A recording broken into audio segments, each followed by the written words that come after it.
The hijacking of Indian Airlines flight IC-814 on December 24, 1999, remains a significant and dramatic event in Indian aviation history. Here is a detailed account of the incident. Flight information. Flight number: IC-814 aircraft. Airbus A300 route, Kathmandu, Nepal to Delhi, India. Passengers, 176. Crew, 15. The hijacking 1. Takeoff and hijacking. Flight IC-814 took off from Trip Bhuvan International Airport in Kathmandu at 4:10 p.m. IST. Shortly after entering Indian airspace, 5 armed men hijacked the plane.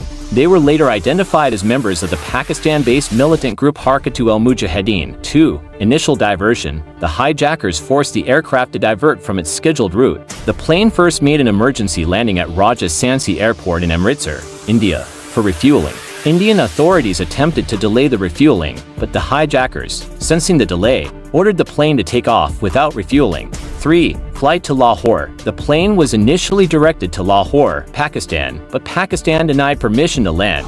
After being denied landing rights in several countries, the hijackers directed the plane to Dubai, United Arab Emirates. 4. Stop in Dubai. In Dubai, some passengers were released, including a critically injured man who had been stabbed by the hijackers. The aircraft was refueled and then directed towards Kandahar, Afghanistan. Negotiations in Kandahar. 5. Landing in Kandahar. The plane landed in Kandahar, Afghanistan, on December 25.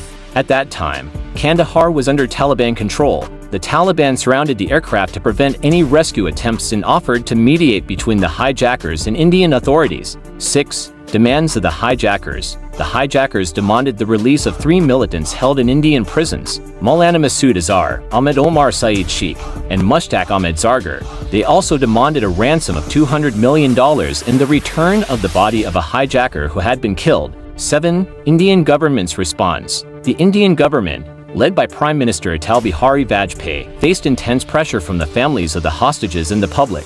After 5 days of negotiations, the Indian government agreed to release the 3 militants in exchange for the hostages. Resolution 8. Exchange and release. On December 31, 1999, the 3 militants were flown to Kandahar and handed over to the hijackers. In return, all 176 passengers and crew members were released unharmed. The hijackers were allowed to leave Kandahar and were reportedly given safe passage out of Afghanistan by the Taliban. Aftermath. Formation of Jaish-e-Mohammed.